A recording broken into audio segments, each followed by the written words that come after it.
$36 ទេក្នុងមួយខែហើយ2000 credit ដូចគ្នាអញ្ចឹងជាទូទៅឈើអត់ដឹងថាតើវាយ៉ាលើកឡើងហ្នឹងតាក់ទងទៅនឹងខាង MMO ឬក៏ account គេទូទៅណាប៉ុន្តែសម្រាប់ចំណុចហ្នឹងឈើអត់មានចម្លើយទេព្រោះជាក់ស្ដែងហ្មងវាបើថា MMO អាហ្នឹងគាត់មានវិធីគាត់មានឈើអត់ដឹងថាគាត់ប្រើរបៀបម៉េចទេតែដឹងថាគាត់មានវិធីរបស់គាត់អាចកិច្ចតាក់ឬក៏អីអញ្ចឹងណាអាចមានចេះតែដឹងថាហ្នឹង MMO ឬក៏អ្នកប្រើប្រាស់ទូទៅ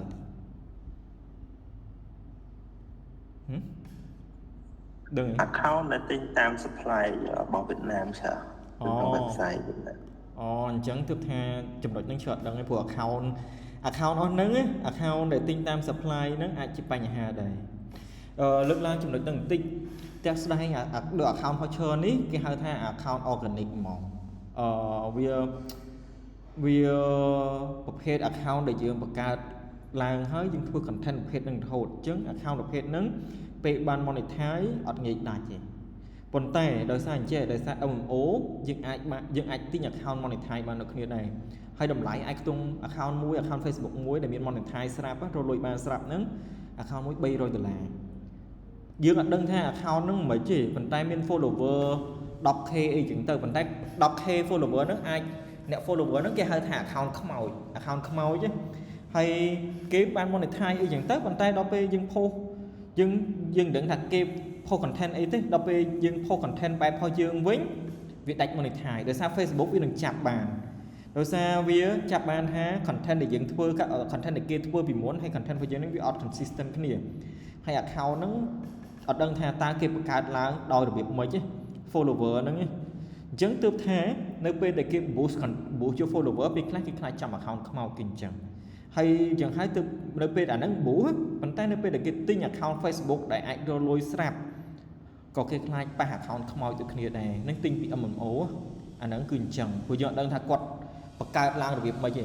ហើយ Facebook ក៏អញ្ចឹង YouTube ក៏អញ្ចឹងដែរ YouTube account មួយដែលអាចរលួយបានចំណាយ$300អីទេប៉ុន្តែអ្នកខ្លះអញ្ចឹងទៅគាត់ទិញមកអញ្ចឹងហើយគាត់ប្រើបានមួយខែគាត់ post content របស់គាត់ YouTube ហ្នឹងអញ្ចឹងគាត់មកទៀតដាច់ account អាហ្នឹងដោយសារតែ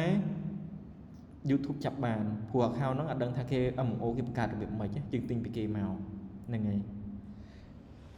អូខេមានសំណួរបន្តទៀតទេគ្នាយើងជាក់ស្ដែងនៅពេលដែលយើងនិយាយទៅក្នុង Facebook boost ហ្នឹងផ្លូវមុខផ្លូវក្រោយហ្នឹងមាន2ហ្នឹងប៉ុន្តែក៏មានចំណុចផ្សេងមួយទៀតដែរចាំឈើបង្ហាញកន្លែង ad manager នេះប៉ុន្តែយើងចូលមក campaign វិញប៉ុន្តែចំណុចហ្នឹងឈើអត់ចូលលម្អិតទេដោយសារចំណុចហ្នឹងវាចូល detail តែគ្រាន់តែចំណុចហ្នឹងចូល detail ប៉ុន្តែដូចថាអញ្ចឹងវានៅពេលដែលយើងកំណត់កាន់តែច្បាស់វាធ្វើឲ្យ ad របស់យើងហ្នឹងកាន់តែល្អចាំផ្លែត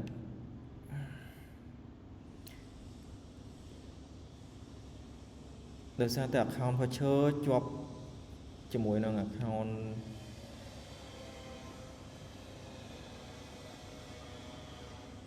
យើងត្រូវទៅបង្កើត campaign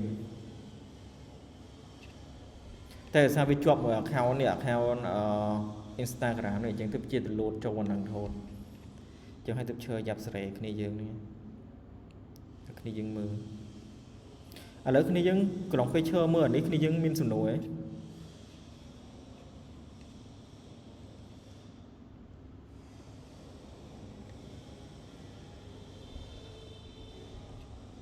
គ្នាយើងមានសំណួរឥ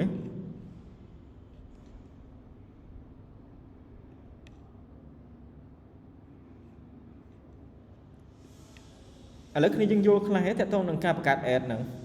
ការ run ad គ្នាយើង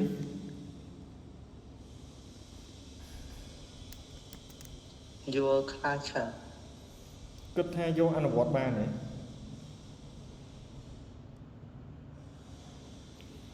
ព្រោះជាក់ស្ដែងអត់មានអីបំផាក់ទេប៉ុន្តែគ្រាន់តែយើងព្យាយាម explore ហើយអនុវត្តវាហើយចំណុចសំខាន់មានតែ2ដែលបើឈើ cất đó cứ miên té lại cầm nọt cổ đảo hay cổ đảo nó cứ dương riêng thôi ấy mà thành final phải dương nữa hay tivi cứ cầm nọt audience này chứ bà còn tay đôi khi dương khơi nhận cầm nọt audience về miền trà chẳng vì tiêm tia khi dương sắc xa tha ta audience hoặc khi dương nứng quạt bọc hết na quạt chạm rộng lưỡi IK chẳng tờ chẳng hai công ngon theo bạch ban chia về khai từ ran ad ở tầm một các đời xe dương ọt ban cầm nọt audience thôi dương ở chỗ bạn nên này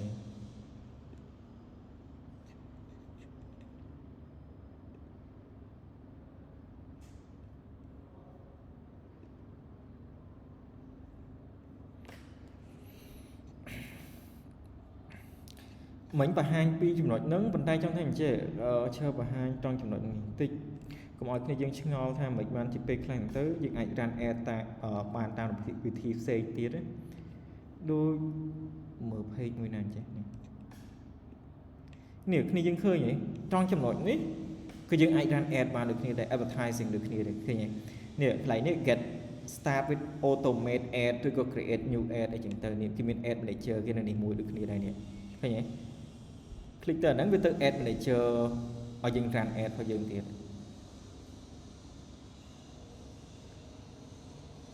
ở lớp video tự ad để chơi chẳng á cho mới chơi và hàng cái này giờ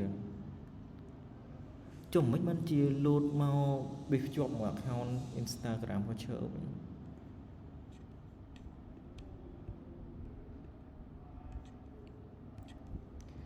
về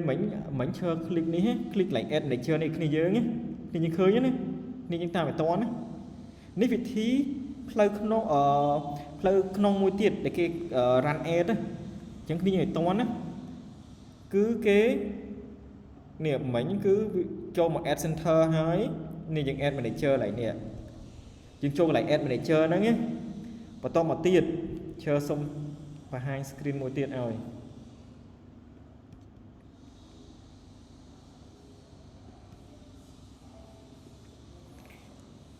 nè này dương hơi nhỉ chỉ tu tới chơi run ad tam đi mua tiền đấy nè ad để chơi lọc run này tại cả núng được xa từ account họ chơi từ một cả mấy cứ chơi run khi dương basket mới cứ chơi run vô té nè follow thường mấy cái đó ở cái follow page phải chơi chán hay nâng cái like page phải chơi chán khơi nhá này nó vị thi cái run ad mua tiền đó chẳng vị thi nó cứ kế chơi cái ad lại nè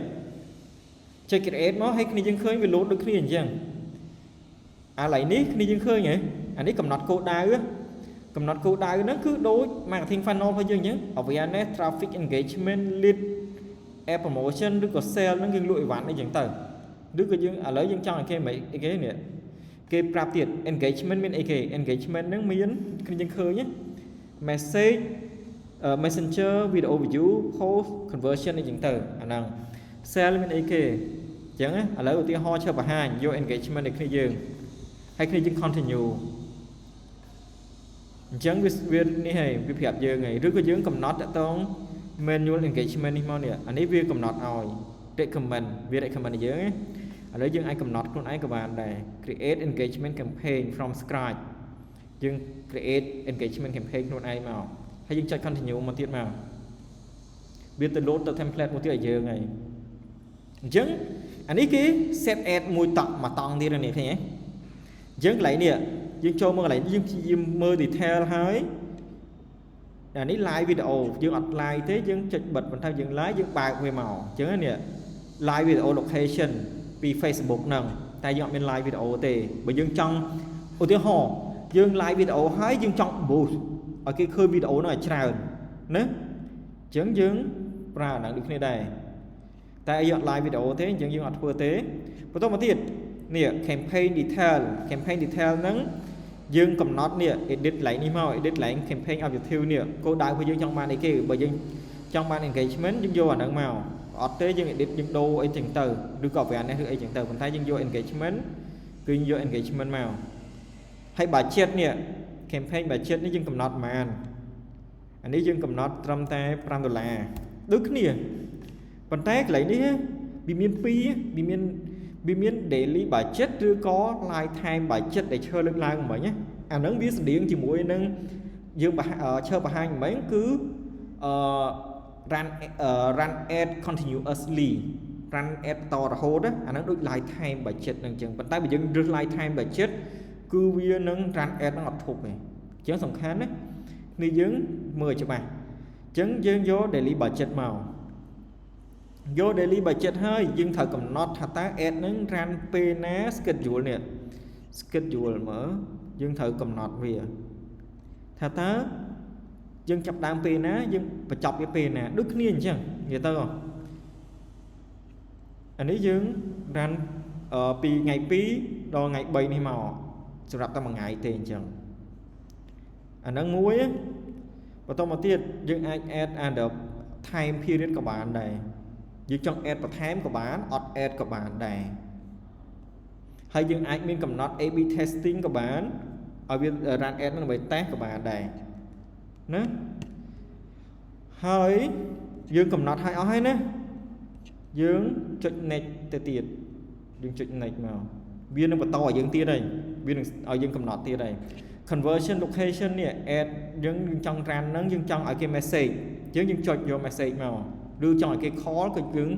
ឲ្យគេ call ទៅឬក៏ website អាហ្នឹងដូចយើងកំណត់មិនអញ្ចឹងឥឡូវយើងចង់ឲ្យគេ message ចូល ad របស់យើងហើយកន្លែងនេះយើងចង់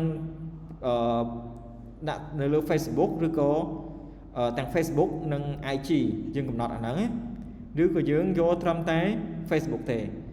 នឹងវិធីមួយទៀតដែរគ្នាយើងឃើញវាមានវិធីច្រើនក្នុងការយើង run ad ប៉ុន្តែសួរថាវិធីនេះខុសពីវិធីមុនមិនមានន័យថាវិធីនេះបើយើងដឹងកាន់តែ detail ពីការប្រើប្រាស់វិធីមួយនេះ ad របស់យើង run កាន់តែ smooth ល្អព្រោះយើងបានកំណត់ច្បាស់ដោយសារតែវាមានសំណួរច្រើនហើយយើងអាច customize បានច្រើនណាអាហ្នឹងគឺអញ្ចឹងឡើយនេះយើងអាចកំណត់ទៅថាយើងចង់មិនអញ្ចឹងទៅ performance goal របស់យើងនេះ maximize number leads នឹង through messaging អញ្ចឹងណាអានេះឡើងគេសួរយើងតើតើបើចិត្តម្ដងទៀតហើយនឹងតើតើនឹង time ហ្នឹងអញ្ចឹងយើងកំណត់ថ្ងៃបញ្ចប់ហ្នឹងយើង run ពីថ្ងៃ1ដល់ថ្ងៃ3នេះឥឡូវយើង run ប៉ុណ្ណឹងកំណត់ end date ហ្នឹងគ្នាយើងតន់ទេគ្នាយើងពងតាមឈើទៅអូខេហើយតាក់ទង audience ឡើយនេះគ្នាយើងក៏ត្រូវកែ audience ឡើយហ្នឹងដូចគ្នាដែរអញ្ចឹង location អីហ្នឹងគ្នាយើងកំណត់មកនេះឃើញទេវាដូចគ្នាយើងពេញយើងអាចរើសមកយើងអត់ចង់យកនេះទេយើង edit វាមកយើងយកណាភ្នំពេញអីចឹងទៅអញ្ចឹងយើងអាចដូចគ្នាប៉ុន្តែគ្រាន់តែចំណុចនេះឈើនិយមប្រើចំណុចនេះដោយសារវាកំណត់ឲ្យឈើបានច្បាស់ជាងឈើចង់រើសយកអីឈើអាចរើសបានតាមចិត្តបែបអញ្ចឹងទឹកឈើរយកចំណុចនេះហើយ audience ឡើយនេះឃើញទេដូចគ្នាអញ្ចឹងនិយាយទៅ edit age interest របស់គាត់អីហ្នឹងកំណត់នេះដោយសារបើយើងលក់អីវ៉ាន់យើងអត់យក60ទេយើងយកត្រឹម35អានេះវាកំណត់ច្បាស់ឲ្យយើងហើយ gender នេះយកស្ត្រីអញ្ចឹងទៅហើយ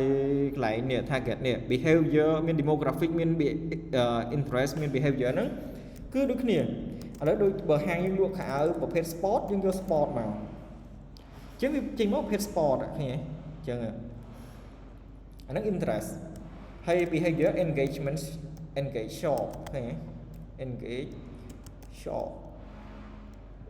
engage shopper នេះអ្នកដែលគាត់ធ្លាប់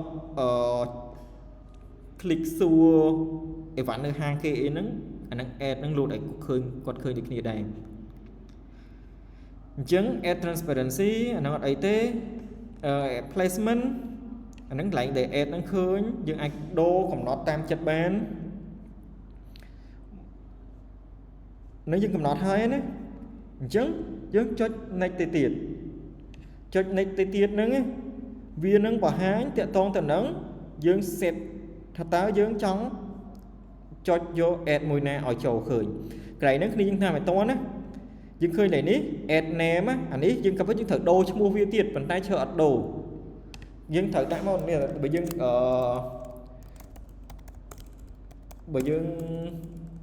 ចង់ដូរ sport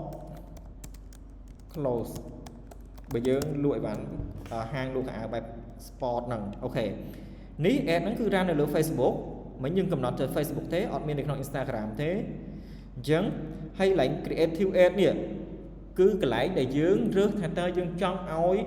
ad nó place video mùi nè đưa cô rút hiệp mùi nè chẳng ấy nè chẳng bởi dương admin tế bởi dương trong nè bởi dương min ad dương select màu nè select post được khi những dương p để dương select anh ấy hết chỉ mới muốn bỏ mình trẻ đó p bởi dương trong select màu nè dương select màu dương vô existing post chẳng chơi vô post để chơi miền hai được trong Facebook chơi đang quay run ad chơi ai vô chẳng các bạn hay chẳng tới select post màu chẳng chơi trong ad mùi na khởi chơi trong hai ad nè chẳng chơi select máu video nó hay continue màu khơi nhỉ chẳng anh nói video đại dương này video đại dương chẳng hái khi dân khơi nhé khi dân khơi biên miên chạy tôn thành caption này chẳng tờ caption ở nó có khi dân đồ bàn được khi đấy hay nè biên ví dụ ở dương tiền nè message cái accent message ở dương tam ở cái video nó nhỉ hay caption ní khi dân trong đô được ấy tam chất khi dương là ấy creative test này creative testing để hai bậc khi dương trong theo khi dương ở trong ní tệ khi dương ở trong vô video để miền sạp tệ khi dương anh create post con ấy các bạn trước khi dương upload màu upload video thay mấy chỗ màu anh nó bậc khi dương video thay mấy á cái lại nó cứ chưa cái lại add creative nè anh nó cứ cái lại để dương upload content để dương thử run ad nè rút hiệp của bán video của bạn này và tao mà tiên thấy khi dương public tới viết đường run này viết đường run ad ở dương đôi thông mà đài chẳng đôi dương run play một đồng play crowd để chơi bà hai rồi biệt tí môi rồi biệt tí pi đi rồi biệt tí bơi á chẳng viết đường run đôi khi chẳng khi dương khơi nhất nè lại đến messenger nè chẳng là nó bị thi môi tiệt để chơi này dùng pra đôi khi này hay p để khi dương chơi public hơi chẳng áแต่นี่เชื่ออัดไปให้อัดใจพับหลีเตะเชื่ออัดรันแอดนั่งเตะจังเปเด็กนี่ยังใช้พับหลีให้คือเวียนังโชว์แอดนังเอาคนนี้ยังเคยโดยเชื่อไปให้ไหลแอดพอเชื่อเหมือนจังเชื่อไปให้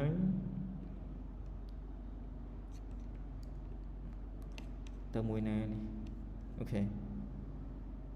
แอดมันในเจอนี่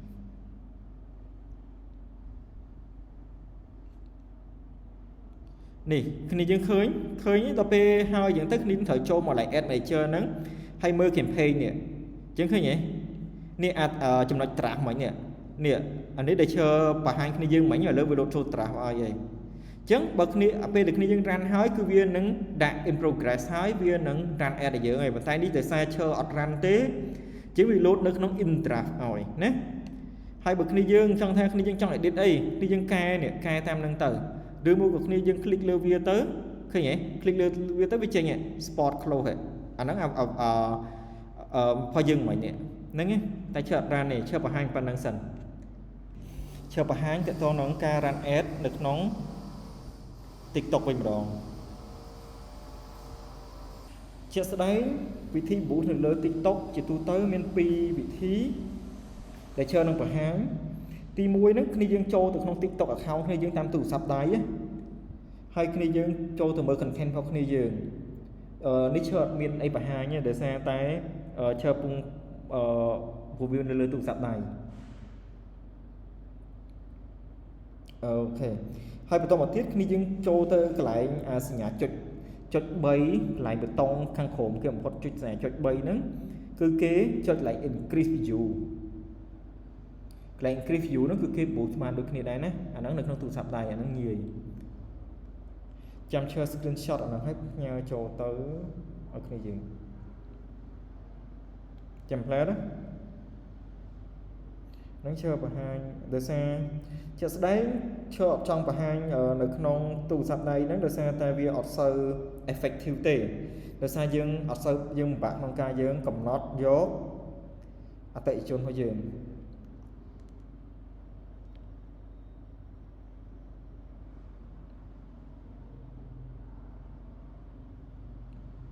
chăm chơi bông screenshot hay highlight cái gì mà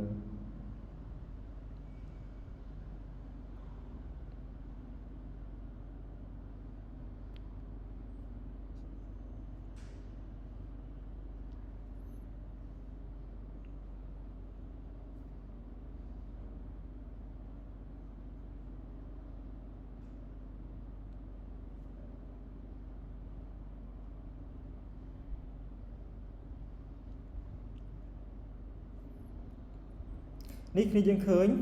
នៅក្នុង Telegram អូខេដំបូងឡើងយើងចុចអាចចំណុច3ហ្នឹងដែលឈើគូក្រហមហ្នឹង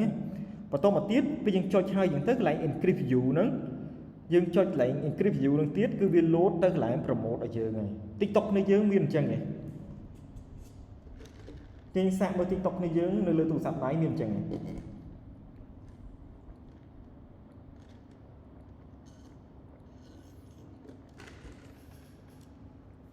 នេះយើងមានទេ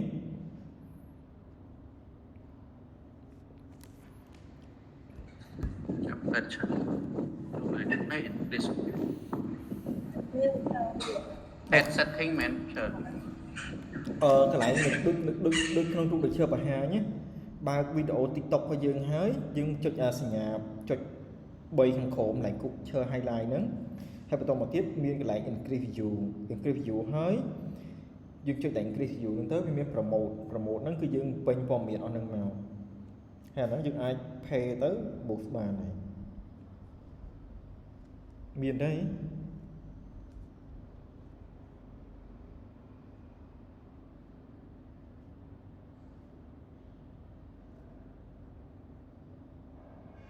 គ្នាយើងមានទេ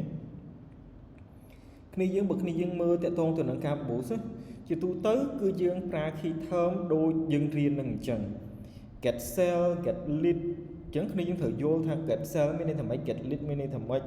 ហើយ call to action ហ្នឹងមានន័យថាម៉េចអញ្ចឹងណាព្រោះហ្នឹងគឺជាចំណុចសំខាន់ call to action ហ្នឹងមានន័យថាយើងចុចឲ្យយើងដាក់ប៊ូតុងឲ្យគេយើង select ប៊ូតុងទៅហើយគេអាចចុចអាហ្នឹងបានដូចឧទាហរណ៍យើងចង់ឲ្យគេ view អញ្ចឹងក្នុងហ្នឹង call to action មាន function view ឬក៏ learn more sign up now apply now book now donate now អីចឹងទៅអញ្ចឹងអាហ្នឹងតាម objective របស់យើងចង់ឲ្យគេធ្វើអីយើងយល់អញ្ចឹងគ្នាយើងត្រូវយល់ដល់ key term អស់ហ្នឹងហ្នឹងហើយហើយពាក្យថា creative ហ្នឹងគឺមានន័យថាកន្លែងដែលគេយើងអាច select មកដូចមិញនៅក្នុងជើបង្ហាញក្នុង ad នៅក្នុង Facebook មិញកន្លែងគេថា add creative កន្លែងហ្នឹងគឺយើងអាច upload content របស់យើងចូលក្នុងនោះបានជា video ឬក៏ជា text អីចឹងទៅអញ្ចឹងពេលដែលគ្នាយើងយល់តាក់ទងនឹង keyword អស់ហ្នឹងគឺគ្នាយើងងាយក្នុងការ run ad ហើយដោយសារយើងដឹងថាអាហ្នឹងមានន័យថាម៉េចណាហ្នឹងហើយអូខេឥឡូវត្រឡប់មកវិញមិញឈើប្រហែលមិញឈើគ្រាន់តែ briefly និយាយតាក់ទងទៅនឹងការ run ad តាមទូរស័ព្ទលើទូរស័ព្ទដៃប៉ុន្តែជាទូទៅនៅពេលដែលគេ run ad សម្រាប់ business ហ្មងយើងគួរតែ run ad នៅលើ TikTok Ad Manager អញ្ចឹងពេលហ្នឹងគឺគ្នាយើងត្រូវចូលទៅក្នុង Google ហើយវាយថា TikTok Ad Manager ហើយអញ្ចឹងវានឹង load ឲ្យយើងឃើញឯផ្ទាំងសម្រាប់យើងចង់ថានៅពេលយើងបើក Google យើងវាយ TikTok Ad Manager ហើយគឺវានឹងទាមទារឲ្យយើង sign in ចូល account TikTok របស់យើងហើយយើងអាច run ad បានហើយណាឥឡូវឈើបង្ហាញវីដេអូក្នុងការដែលគេ run ad នៅក្នុង TikTok ឲ្យគ្នាយើងមើលណាអូខេមកការវីដេអូថ្មីហើយវីដេអូនេះផងដែរខ្ញុំនឹងបរៀនបងប្អូនទាំងអស់គ្នាទាក់ទងជាមួយនឹងការកំណត់គោលដៅ audience យើងនឹងឲ្យចំគោលដៅបងដោយសារមានបងប្អូនយើងជាច្រើនគាត់ boot នៅក្នុង TikTok Ad Manager ហើយគាត់មកលងអាកន្លែងចំណុចនេះ detail targeting នេះ detail targeting ហ្នឹងគឺសំខាន់ហើយនៅ device នេះគឺសំខាន់ណាបងប្អូនមួយចំនួនបងប្អូនគ្រាន់តែដាក់លុយហ្នឹងហើយកំណត់ប្រទេសកំណត់ទីតាំងហើយយើងដាក់អាយុហើយយើងម្លងចោលហ្មង page save របស់យើងម្លងចោលហើយណាតាមពិតយើងអត់គួរម្លងនៅកន្លែងនេះទេអញ្ចឹងណាអញ្ចឹងឥឡូវថ្មី TikTok update មិនថាយើងជ្រើសរើសយក objective ណាមួយទេគឺកន្លែងហ្នឹងគឺមានទាំងអស់អញ្ចឹងបងប្អូនអាចធ្វើការចូលមក edit កន្លែងហ្នឹងដើម្បីបង្ហាញទៅកាន់ TikTok ឲ្យវាដឹងថាតើយើង boot ផលិតផលអីគេឬក៏សេវាកម្មអីគេអញ្ចឹងឧទាហរណ៍ថាបងប្អូនជាអ្នកលក់ប្រភេទ cosmetic អញ្ចឹងណាឬក៏ clothing គឺបងប្អូនត្រូវដាក់ចូលក្នុងហ្នឹងឬក៏ប្រភេទជា restaurant hotel ឬក៏ real estate គឺបងប្អូនត្រូវបញ្ចូលហ្នឹងឬក៏ជាលក់តាក់ទងជាមួយនឹង speaker ឬក៏ power bank ឬក៏អីចឹងយើងត្រូវប្រាប់ទៅកាន់ TikTok ឲ្យ TikTok ជួយរកប្រភេទអតិថិជនយើងមកដល់ឲ្យយើងអញ្ចឹងណាអញ្ចឹងកន្លែងនេះគឺយើងកំណត់បានអញ្ចឹងណាកន្លែង detail targeting ហ្នឹងអញ្ចឹងឧទាហរណ៍ថាឥឡូវខ្ញុំលក់ប្រភេទ speaker អញ្ចឹងណា speaker អញ្ចឹងខ្ញុំវាយពាក្យ speaker អញ្ចឹងមក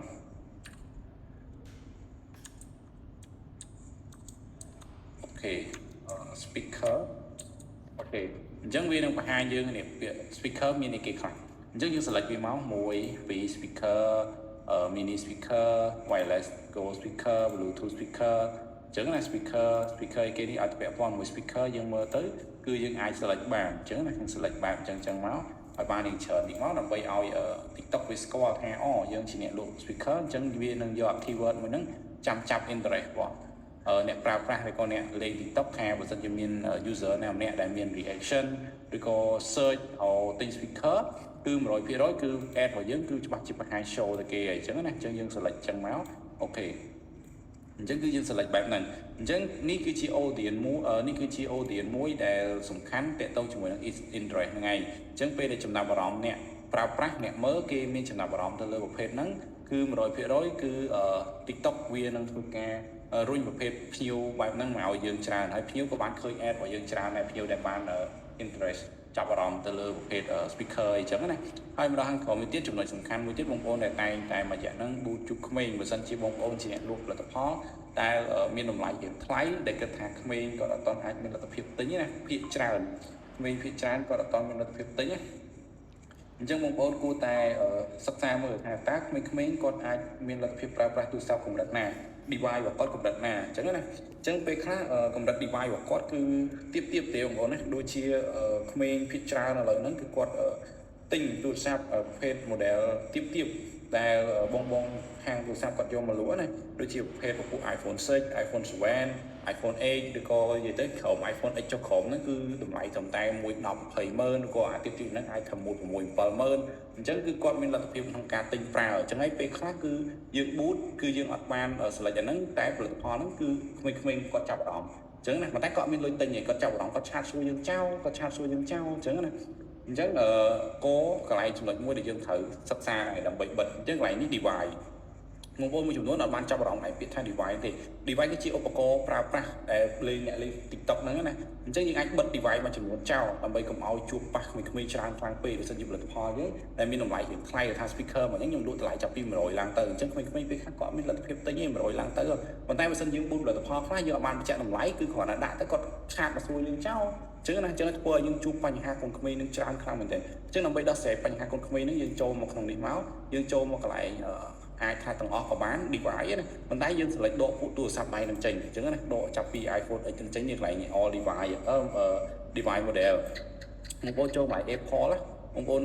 ចុចមើលទៅបងប្អូនអាច select ទាំងអស់ប៉ុន្តែបងប្អូនដោះនេះចាប់ពី iPad នេះចេញទៅនឹងឯ iPad ក៏អត់សូវមានអ្នកប្រើទេបងប្អូនដោះចាប់ពី iPad នឹងចេញទៅអូខេ iPad AI ហ្នឹងគឺដកចេញទៅអានឹងអត់អីទេនេះដកឯនេះកន្លែងនេះដែលយើងចាំបាច់ត្រូវទៅដោះចេញទៅដាច់ខាតហ្មងគឺ iPhone 6 Plus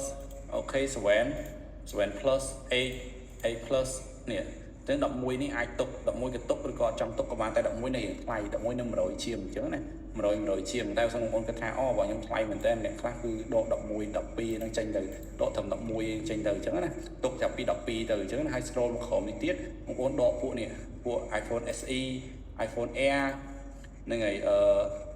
នេះ iPhone C2 ហ្នឹង iPhone S ហ្នឹង iPhone X ហ្នឹងគឺបងអាចដកចេញបានអញ្ចឹងណា XR នេះហ្នឹងហើយ XS Max អីចឹងណាហ្នឹងដកចេញអាពួកហ្នឹងទៅគឺលែងសូវប៉ះក្មេងៗទេមិនថាពួកគាត់ដក kick ពួកពេលហ្នឹងចេញទេដោយសារវាយើងគ្រាន់តែកំណត់តែអាយុនេះអត់គ្រប់គ្រាន់ទេណាយើងឆ្ងល់ថាយើងដកនេះអា18 24នេះចេញទេហេតុអីក៏នៅជួបក្មេងទៀតបងប្អូនក្មេងៗឥឡូវវាបង្កើត account វាឆ្លាតងាប់ហ្នឹងវាមិនមែនដាក់អាយុវា13 14 15 ឬក៏17 18ហ្នឹងណាអញ្ចឹងណាចំការខ្លួនឯងអាយុទៅ12ឆ្នាំ13ឆ្នាំមិនដែលបង្កើត account ដាក់អាយុប្រហែល25 26អញ្ចឹងយើងដាក់នេះចូលស្រួលមកពួកគាត់មានភ្លឹបហ្មងអញ្ចឹងណាអញ្ចឹងគឺនេះជាចំណុចកលឹះខ្លះដើម្បីដោះស្រាយបញ្ហា booster អត់សូវចំគោលដៅហើយជួបបញ្ហាក្មេងៗច្រើនអញ្ចឹងណាឬក៏ device អត់បានការឲ្យច្រើនអញ្ចឹងយើងអាចដកអញ្ចឹងទៅបើសិនជាមានពេលទំនេរយើងអង្គុយដក device ផ្សេងៗទៀតដូចជាពពួកទូរស័ព្ទ Oppo ហ្នឹងអាចសេរីទៀបបងប្អូន search មកថា Oppo សេរីណាខ្លះដែលទៀបអីចឹងណាអញ្ចឹងបងប្អូនអាចមើលតាមទៅហើយអង្គុយដកចេញទៅដាក់តែ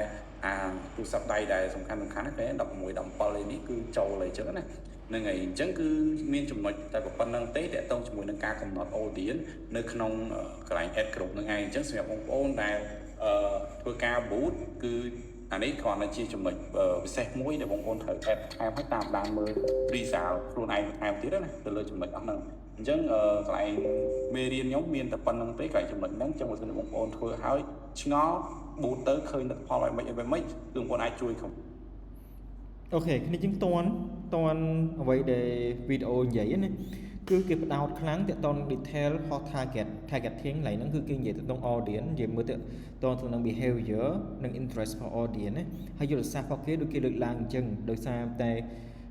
ពេលយើង boost មួយចំនួនទៅវាចំអតិថិជនដែលមិនមែនជាអ្នកដែលនឹងទិញទំនិញរបស់យើងអញ្ចឹងហើយយើងត្រូវតែសិក្សាថាតើពួកគាត់នឹងប្រើ device អីគេអ្នកដែលមិនអ្នកទិញហើយអ្នកទិញជាទូទៅក៏ប្រើ device អីគេគឺយើងសិក្សាដូចគ្នាដែរឃើញហើយចំណុចហ្នឹងគឺសំខាន់មែនតើព្រោះបើយើងអត់សិក្សាទេយើងអត់ដឹងថាតើ ad របស់យើងហ្នឹងវាចំអតិថិជនគោលដៅអត់ទេហើយមួយទៀតបើយើងបើវា ad ហ្នឹងរ៉ាន់ទៅចំក្មេងដូចគាត់លើកឡើងមិញអញ្ចឹងពេលក្មេងคลิกលើទៅវាខាតទៅលុយយើងអត់ប្រយោជន៍ទេដោយសារតែដូចឈើលើកឡើងពីដើមអញ្ចឹងរាល់ការ click នៅលើ ad របស់យើងគឺ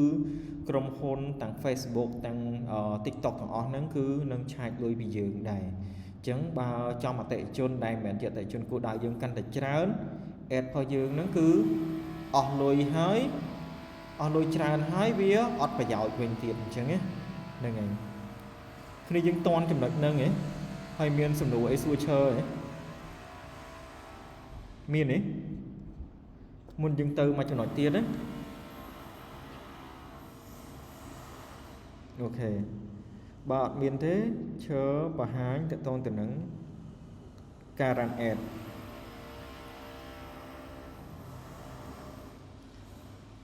អូខេនេះគ្នាយើងនៅពេលដែលយើង run ad នៅក្នុង TikTok ណាគឺយើងត្រូវដោយសារ TikTok ជាទូទៅបើយើងចង់បើកនៅក្នុងកុំព្យូទ័រយើងអាចបើកនៅក្នុងយើងវាយ TikTok Studio អីចឹងហើយយើង sign in ចូលចឹងទៅណាមួយទៀតនៅពេលយើង run ad សម្រាប់ការ run ad ហ្មងគឺយើងត្រូវទៅវាយពាក្យថា ad TikTok Manager ហ្នឹងណាគ្នាយើងចាំគឺយើងចូលតាមនឹងទេវា copy Facebook បន្តិចអញ្ចឹងជាទូទៅគឺយើងចូល ad manager TikTok ad manager ណាហើយយើងចុច line login នេះវានឹងទាមទារឲ្យយើងថាយើងនឹងសាញចូល account ហ្នឹងហើយប៉ុន្តែមិញឈើសាញចូលហើយយើងវា load មកអញ្ចឹងណាបន្តមកទៀតវា load ទៅ screen មួយទៀតឈើសុំបិទ screen នេះគ្នាយើងតន់ណាកុំឲ្យឈើនិយាយម្នាក់ឯង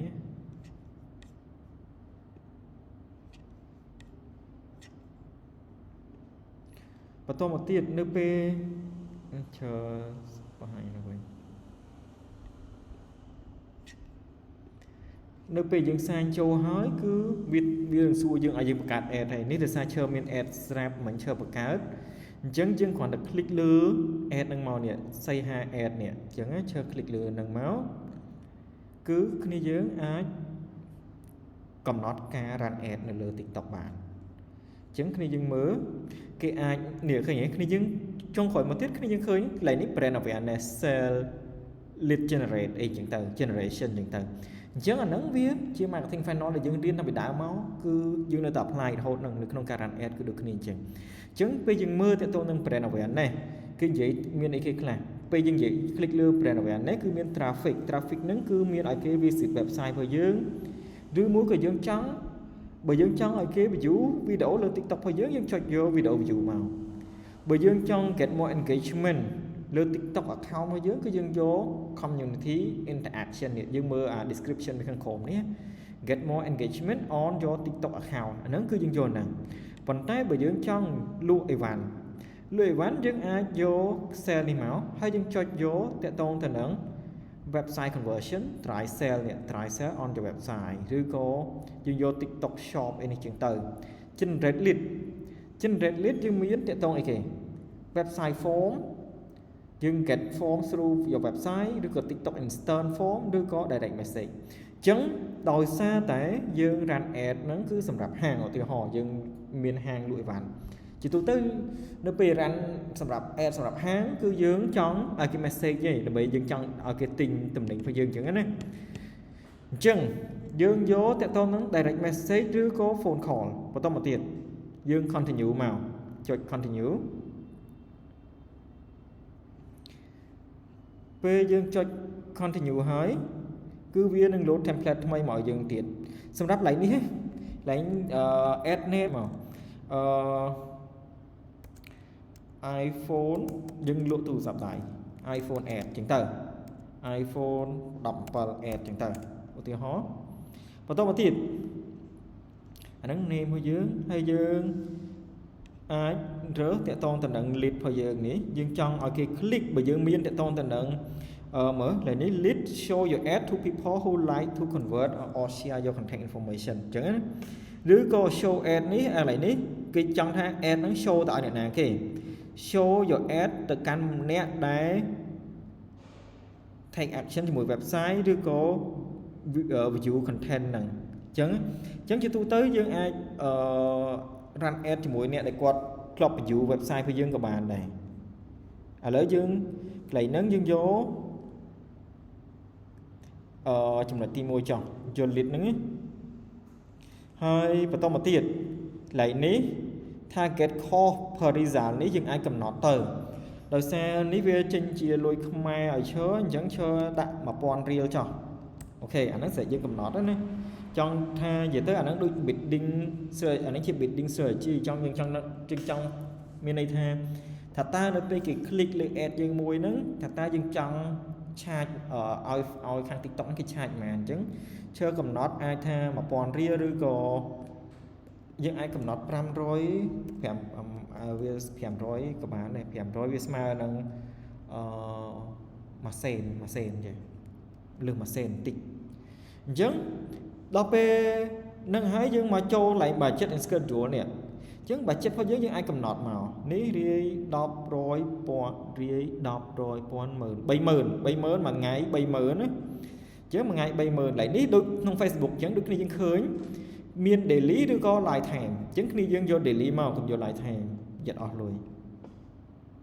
ហើយគ្នាយើង run ad នេះកន្លែងនេះឃើញទេ run ad continuously នេះអាហ្នឹងយើងអត់យកទេ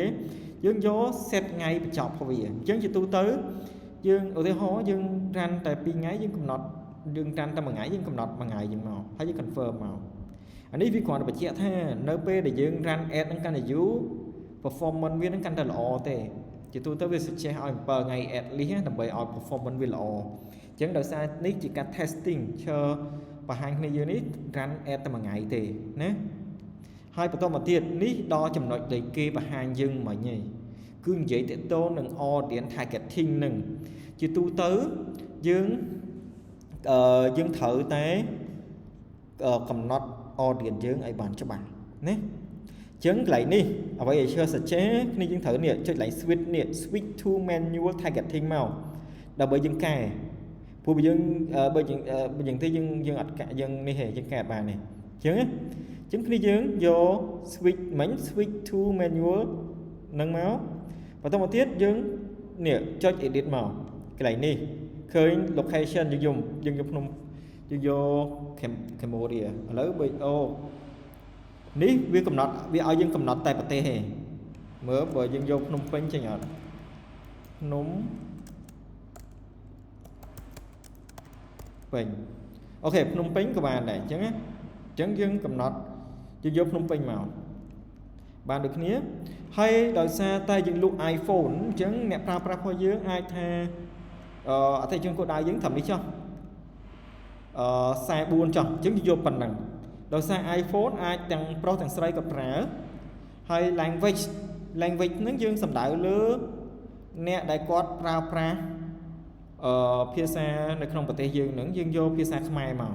ដើម្បីឲ្យកំណត់ឲ្យវាច្បាស់ព្រោះបើយើងអត់កំណត់ច្បាស់ទេវាអាចលូតពីអញ្ចឹងវាអត់ត្រូវអតិថិជនគោលដៅរបស់យើងទេហើយមួយទៀត custom audience នេះពេលយើងនិយាយទៅ custom audience ដូចយើងនិយាយមិញអញ្ចឹងនៅក្នុងមេរៀនរបស់យើងហ្នឹងអញ្ចឹងយើងមាននេះឃើញ custom audience មាន look alike audience កន្លែង look alike audience ហ្នឹងគឺយក audience ដែលមានភាពលក្ខណៈស្តៀងជាមួយនឹង audience ដែលយើងធ្លាប់ run ad ហើយណាប៉ុន្តែដោយសារតែ TikTok ឆ្លងដែរ run ad ទេអញ្ចឹងវាអត់មានទិន្នន័យហ្នឹងទេអញ្ចឹងទើបវាដាក់ no data អញ្ចឹងយើងយក custom ក៏វាអត់ no data ដែរណាអញ្ចឹងកន្លែងហ្នឹងអត់មានទេមួយទៀតក line detail នេះ line detail line detail target នេះយើងកំណត់មកថាinterest របស់គាត់យើងគិតថាអ្នកណាគេ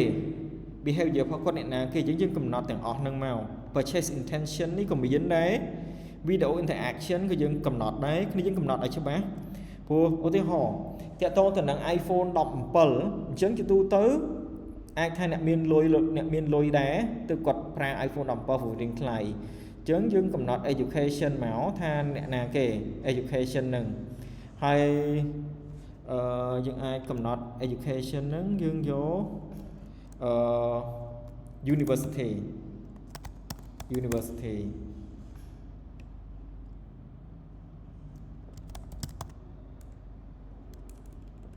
វាអត់លោតឲ្យទេ university អូខេអញ្ចឹងណាយើងដកនេះចេញមកហើយបន្តមកទៀតapplication នេះគ្នាយើងអាចយកនេះទៀតកំណត់អូខេមានអីគេខ្លះចឹងទៅនេះ college education ក៏មាន higher education ដល់ពេលនេះ application នឹងគ្នាយើងអាចកំណត់តាមនឹង technology អីហ្នឹងគ្នាយើងមើលទៅតាម target audience របស់យើងអ្នកណាគេយើងកំណត់យកទាំងអស់ហ្នឹងហើយបន្តមកទៀតយើងក៏ត្រូវកំណត់ទៅតាមនឹងអានេះយើងអត់យក smart interest ទេដោយសារយើងយើង smart interest ក៏ behavior chứអត់យកទេបន្តមកទៀតកន្លែងនេះដូចតែគេបង្ហាញមិញអញ្ចឹងគឺនិយាយទៅតាម device ដូចគេបង្ហាញមិញគេថាពេលខ្លះទៅក្មេងដែលអាយុក្រុមក្មេង ad ហ្នឹងវាលោតទឹកអាយុក្មេងដោយសារតែក្មេងហ្នឹងគាត់បង្កើត account TikTok ហ្នឹងគាត់ដាក់អាយុ18 25អីចឹងទៅដល់ពេលយើងកំណត់តែអាយុ ad ហ្នឹងក៏លោតឲ្យឃើញដែរអញ្ចឹងហើយទើបយើងត្រូវគិតវិញថាតើក្មេងជាទូទៅគាត់មានសមត្ថភាពប្រើត្រឹមតែ device ប្រភេទណាអញ្ចឹងហើយទើបយើងមើលថាតើ device ណាដែលយើងត្រូវដកចេញដូចទូរស័ព្ទអញ្ចឹងជាទូទៅគាត់ក្មេងៗប្រើមិនដែរក្មេងៗស្រុកខ្មែរយើងអត់សូវអត់កម្រប្រើ17ឬក៏12 13គាត់កម្រប្រើគាត់ប្រើទូរស័ព្ទអនអញ្ចឹងណាអញ្ចឹងជាទូទៅយើងមើលទៅហើយយើងដកវាចេញទៅព្រោះឡែកនេះវា select all អញ្ចឹងទៅមានន័យថាយើងដកអាណាយើងគិតថាវាអត់ត្រូវជាមួយនឹង audience របស់យើងដកចេញហើយយើងដាក់ទៅអាណាត្រូវជាមួយ audience របស់យើងមកដូចក្នុងវីដេអូបង្ហាញមិញអញ្ចឹងណាហើយបន្តមកទៀតជាមើលទៅតាម placement នេះគឺជាកន្លែងដែល ad ហ្នឹងនឹងបង្ហាញឲ្យហើយអញ្ចឹងកន្លែងនេះវាថានេះ ad ហ្នឹងនឹង automatically បង្ហាញនៅលើ TikTok ទាំងនៅក្នុងកន្លែងគេ search ទៅ TikTok search កន្លែង search កន្លែងអីចឹងទៅ ad network សម្រាប់ TikTok business Google global app អីចឹងទៅអាហ្នឹងវាថា ad ហ្នឹងនឹងចេញកន្លែងហ្នឹងណា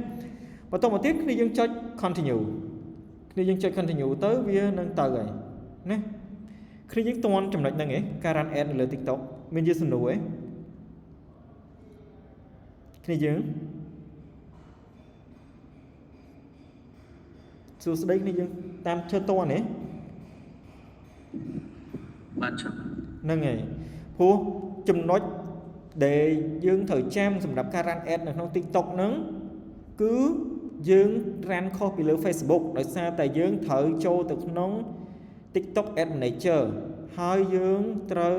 set campaign ហ្នឹងហើយបន្តមកទៀតយើងចុច continue មកពេលយើងចុច continue ហើយវាបន្តទៅទៀតណានេះយើងនេះអញ្ចឹងដោយសារ run ពី account TikTok voucher អញ្ចឹងកន្លែងនេះ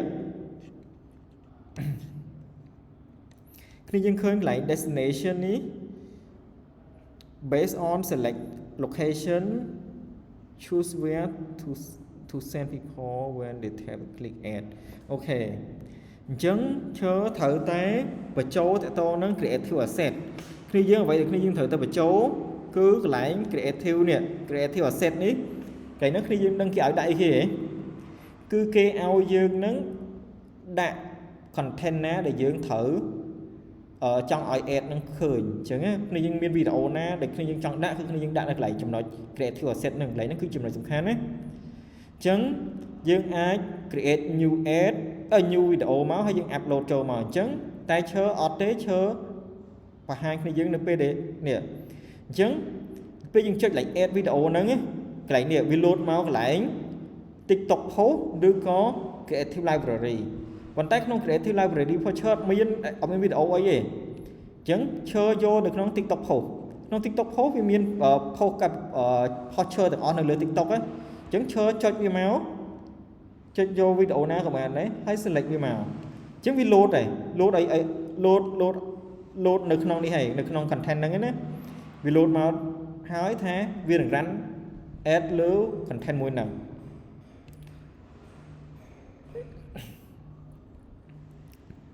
và tôi một tiết dương scroll mà khăn khổm đấy khi dương trắng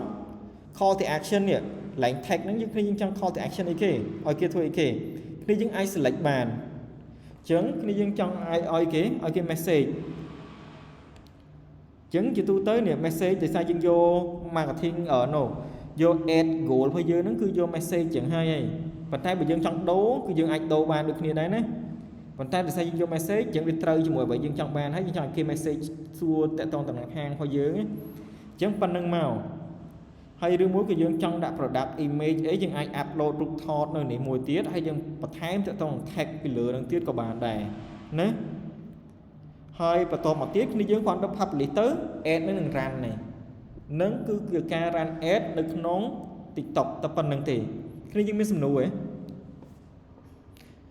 đầu xe chợ ran ở khi dương chợ hấp lý này ok số đây khi dương biết xem nụ ấy khi dương ngặt này khi dương chợ toàn hạ thần để đấy nè hay khi dương ngặt này bạn chợp khi dương toan ở vậy chợ và hai nữaที่พอปอน toan đấy nè bờ toan mình sủng nấu xua trời hayโดยซามเมเรียนนั้นสำคัญผู้ยังเถอะแกผู้ยังเรียนดิจิทัลมาร์เก็ตติ้งนะไปยังไอ้ร้านบิสเนสหรือร้านแอดเองจังอันนั้นสำคัญนะให้เชื่อประหารนี่ประหารแต่จอมโคได้แต่ถ้าคืนยัง